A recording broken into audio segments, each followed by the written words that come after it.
eu chamo-me Delfina Lázaro Mateus.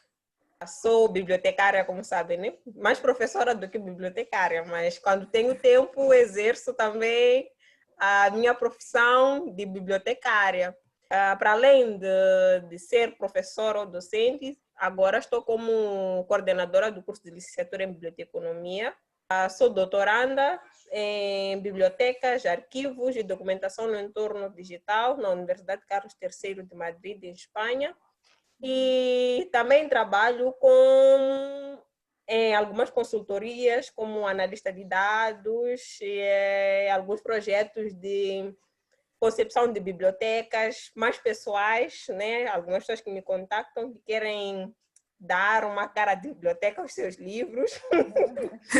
E quando sobra tempo, sou blogueira, escrevo também em temas relacionados com a biblioteconomia, acesso à informação, coisas parecidas. Um pouco de cada, então.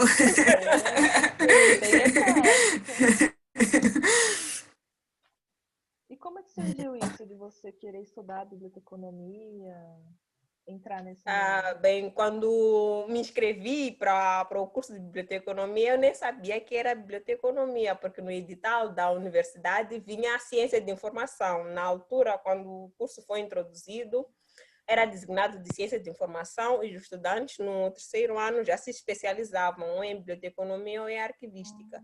Como sempre quis trabalhar com informação, vi que era aquilo que eu tinha que fazer. Então, ao longo da formação, tive alguns professores que me incentivaram muito, era meio dedicada, era meio nerd quando estudava. Então, fui um pouco me dedicando, aprendendo a gostar da biblioteconomia, tanto que quando terminei a graduação, logo fui contratada pela universidade para seguir a carreira de docência. Fez outra graduação além da Bíblia ou só essa mesmo? Não, depois da Bíblia eu me aventurei ainda na mesma área. Depois fui fazer um mestrado em bibliotecas e serviços de informação digital, na Carlos III também. E, na verdade, é biblioteconomia, é continuação, porque aí, para além da biblioteca tradicional, começa já a ser introduzida a um ambiente mais digital, que é a prestação de serviço no ambiente digital, a gestão de dados, a gestão do conhecimento e tudo isso. Então, continuei na mesma área, que até agora ainda estou na mesma área, acho que já não saio mais. E agora no doutorado você faz o quê? Que linha que você segue da Bíblia? O doutoramento é em bibliotecas, arquivos e documentação no entorno digital.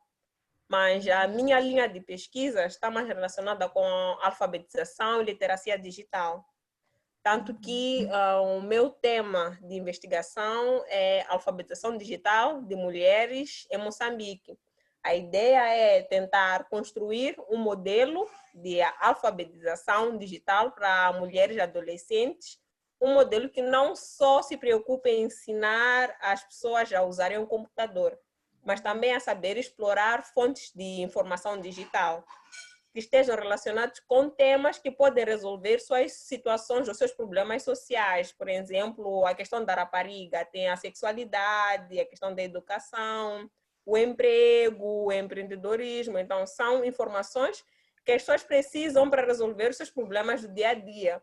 E na internet existem essas informações, existem esses recursos. Então, devemos ensinar as pessoas a saber explorar estas coisas para que possam resolver os seus problemas do dia a dia de uma forma mais... como eu posso dizer? De uma forma mais eficiente. E também ajudar na tomada de decisão. Porque a informação existe. E é também uma forma de diminuirmos as brechas sociais, as brechas digitais, que também agora já é uma brecha social também. Então, é mais ou menos por aí.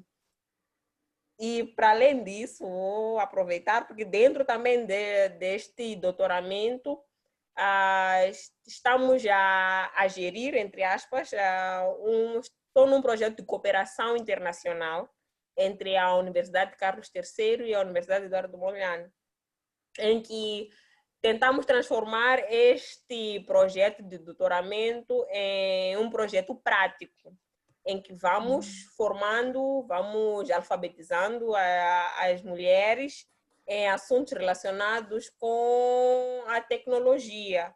Então, tivemos em 2019 a primeira formação que trabalhamos com 40 meninas de uma das escolas rurais daqui da cidade de Maputo, em que elas foram introduzidas a esta questão da alfabetização digital, não só somente virada à questão do computador, mas a estes outros conteúdos e os recursos digitais que precisam conhecer e saber onde encontrar a informação para que possam se mover com um pouco mais de conhecimento no seu dia a dia.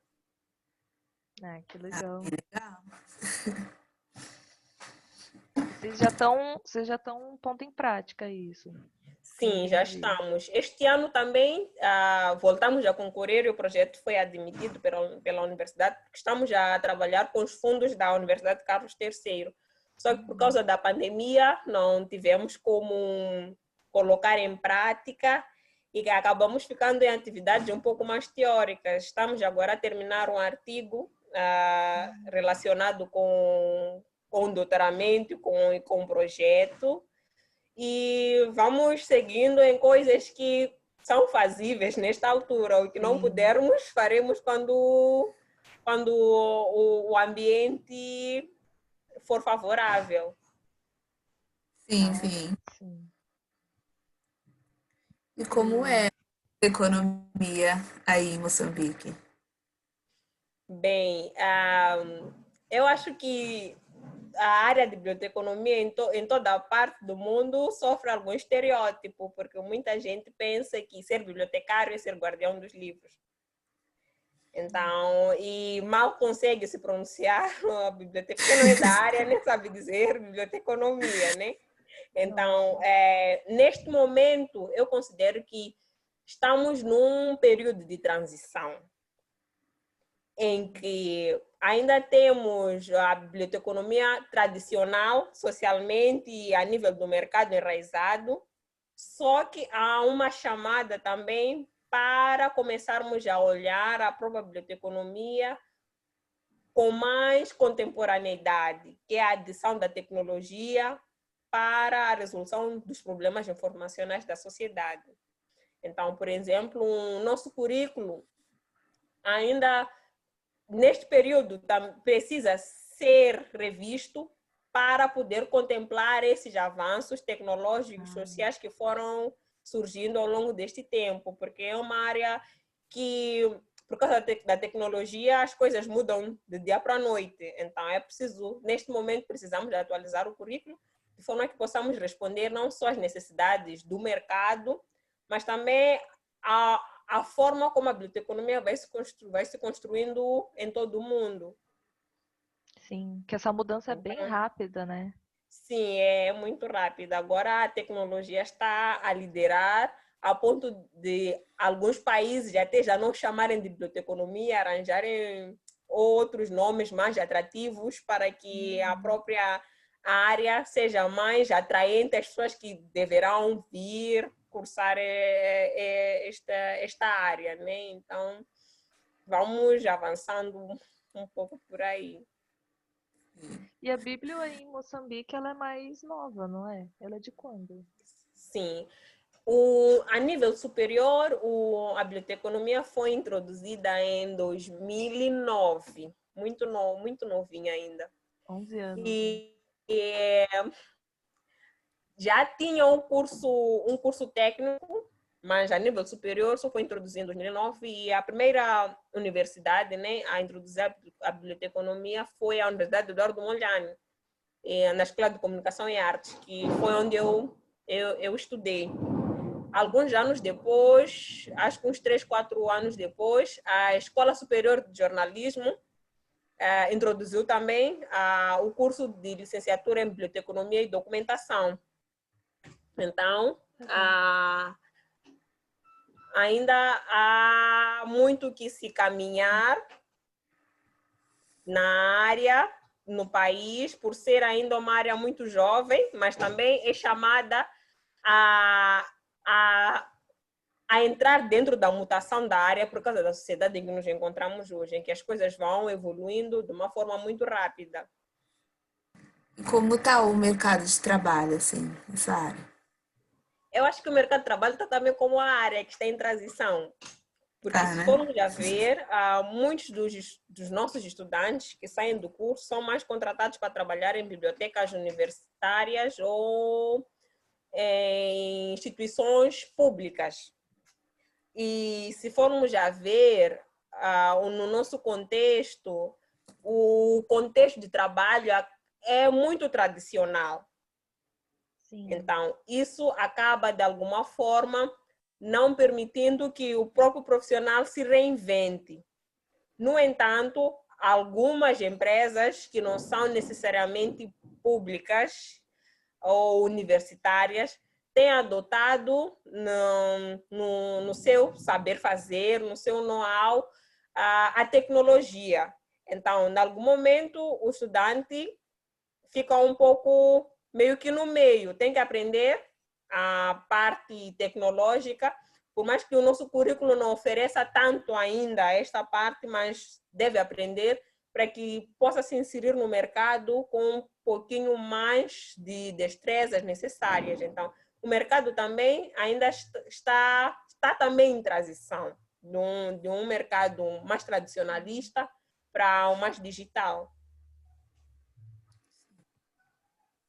Parece que a tecnologia vem nos transformar de uma forma muito inesperada, porque hoje a coisa é feita de determinada forma, mas amanhã o software, a forma de fazer, muda de uma forma extraordinária. Então, tens que estar muito atento para poder engrenar, porque nem tens tempo de viver a transição. Tu tens que entrar e logo Já ir se juntar-se à acostumando, mutação. né? É. É. Nessa sua trajetória, que agora infelizmente foi interrompida, né, por causa da pandemia, o que te levou a estudar e buscar e fazer todas essas ações que você tem feito? Bem, eu acho que, primeiro, por ter nascido numa família humilde, né, como se diz, tu não tens muitas alternativas. Ou você estuda, ou você vai à luta, ou espera que as coisas aconteçam. Eu acho que, de alguma forma, isso também acabou influenciando, né? E, de alguma forma, o ambiente em que eu estava, alguns professores viram que eu tentava, né? Tentava estudar, me dedicava, e eles foram que nem uma bússola para mim, porque quando identificaram o talento, entre aspas, eles tentaram me mostrar o caminho. Tanto que até hoje, alguns deles, já trabalho com eles em algumas assessorias, em alguns projetos. E quando terminei a licenciatura e logo comecei a trabalhar na universidade, também senti a necessidade de me atualizar como profissional. Tinha que fazer o mestrado, então surgiu essa oportunidade de ir à Espanha, fui lá, fiz o mestrado. Quando terminei o mestrado, os meus professores de mestrado também me aconselharam a entrar para o doutoramento. Aí já sem nenhuma bolsa, né? Tanto que estou a pagar o doutoramento sozinha. E então é mais ou menos por aí. De alguma forma, as pessoas que vamos cruzando com elas ao longo do nosso caminho vão também nos mostrando o caminho que nós devemos trilhar. Então, tenho tido esta sorte até então. E quais desafios você enfrentou, vem enfrentando nessa trajetória? Em termos profissionais, eu diria que dar aula já é um desafio, porque são muitas pessoas diferentes que vêm de culturas diferentes, porque o nosso país, acho que é o mesmo que o Brasil, há muita diversidade cultural. Então, Sim. e não só como como profissional, você está a trabalhar para formar pessoas. Então, espera-se que essas pessoas sejam bons profissionais e também sejam pessoas mais humanas e que saibam o que é ser um cidadão. Então, aí, como eu, como professora destes alunos, sou obrigada a estudar sempre.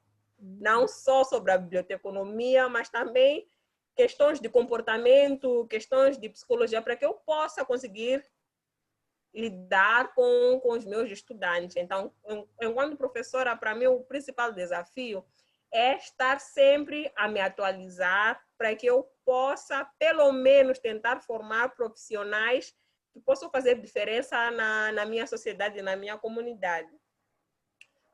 Como estudante, já que também sou estudante, neste momento o desafio é conciliar tudo isto. Conciliar as coisas que eu gosto de fazer, conciliar com o trabalho, conciliar com a gestão do curso e ainda ter tempo de advogar pelo incentivo à leitura, pelo direito à informação, quando há tempo para fazer isso. Então, para mim, o principal desafio, enquanto profissional, é tentar se manter informado e formar-se continuamente. Sim, Sim. muito bom. Então, você acha que quais são as competências para poder conseguir fazer isso tudo? As competências do profissional, neste caso, bem. Isso. Eu acho que um profissional, não falando exatamente de mim, né? Eu acho que primeiro tem que ter uma mente aberta para aprender. Tem que gostar de aprender primeiro. Porque se você gosta de aprender, estarás aberto para aprender dos outros e também para buscar aprender de forma autônoma. E isso vai criando em si um pouco de criatividade que é necessário. Por estar agora num cargo de muita responsabilidade, estar a dirigir um curso, de alguma forma tem que saber tomar decisões, tem que ser muito responsável, é preciso entender um pouquinho de liderança, é necessário, porque para além dos estudantes, tem também os professores que fazem parte deste conjunto, desta comunidade acadêmica que, de alguma forma, eu tenho que estar a gerir. É preciso ser proativo. Inteligência emocional também é muito necessário. Porque, sim, é muito necessária a inteligência emocional, porque há situações, algumas que precisamos tomar decisões e, ao mesmo tempo, temos que ser justos. Não somente com o estudante, mas também com o professor. Então, a proatividade, a liderança, a criatividade, vontade de aprender sempre e a inteligência emocional que se fala muito hoje em dia, eu acho que são as competências necessárias e principais para que um profissional consiga ou tente dar o melhor de si no seu trabalho. Do seu projeto de letramento para as mulheres, achei muito interessante. Tá certo. Vou contar.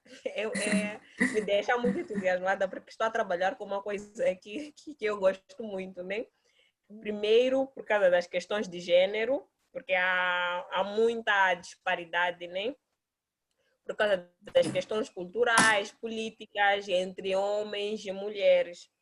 E para além disso, o nosso país é um país com uma diversidade cultural imensa, tirando as questões políticas e sociais que também precisam ser melhoradas, porque fazemos parte de um país em via de desenvolvimento. Então, as disparidades entre homens, as oportunidades para homens e mulheres são muito distantes. Então, a ideia do projeto é trabalhar com meninas em idade escolar, mas também não excluímos os meninos, porque de nada vale empoderarmos as mulheres se os homens não vierem juntos. Então, damos mais prioridade às mulheres, no entanto, tentamos também incluir os meninos no projeto. Dentro desse projeto, tivemos que fazer um manual de formação, em que já definíamos quais são as fontes de informação, por exemplo, sobre sexualidade que as meninas poderiam conhecer, que estão disponíveis na internet. Aqui no país temos muitas organizações que trabalham com questões de gênero. Essas mulheres precisam conhecer essas instituições, porque não sabemos quando é que podem precisar de uma ajuda ou de uma informação que estas instituições podem fornecer a essas mulheres. Então, são fontes e recursos de informação digital que essas meninas precisam conhecer. Tem a questão do empreendedorismo, porque aqui a coisa do mercado informal é muito aberto. Então, é normal nós encontrarmos uma mulher, uma menina, por exemplo, a fazer tranças, a vender qualquer coisa. Então, como é que ela pode aplicar o ambiente digital, o Facebook, o Instagram, para revitalizar o seu negócio? Quais são os conteúdos, que tipo de conteúdos ela pode usar para alimentar a sua página? Como ela pode lidar com a questão do cliente? Que tipo de conteúdos ela pode produzir por si mesma para publicar na página, para que dê mais vivacidade e possa obter mais clientes. Em questão de educação, quais são as universidades que ela pode encontrar para se formar? E essas universidades têm páginas web na internet, só que muitos não sabem que isso existe. Então, quais são as páginas web dessas universidades? Quais são como é que esses estudantes podem conseguir uma bolsa dentro da própria instituição? Porque as instituições costumam oferecer bolsas para estudantes mais carenciados e tudo mais. Então, são informações que tanto as mulheres e tanto quanto os homens precisam ter para que possam se empoderar, para que possam pelo menos ter alguns dos seus direitos satisfeitos socialmente. E hoje em dia essas informações estão disponíveis na web. Então, como usar essas fontes de informação, informações digitais, para empoderar as mulheres? É mais ou menos por aí. E no final, esperamos construir um modelo de alfabetização digital para Moçambique baseada no gênero. Às vezes, o que acontece é que nos afastamos das pessoas, né? Há um certo afastamento, mas geralmente nós não sabemos de onde podem vir as novas oportunidades, novos trabalhos. Então, acho que precisamos ser um pouquinho mais empáticos e humanos, né?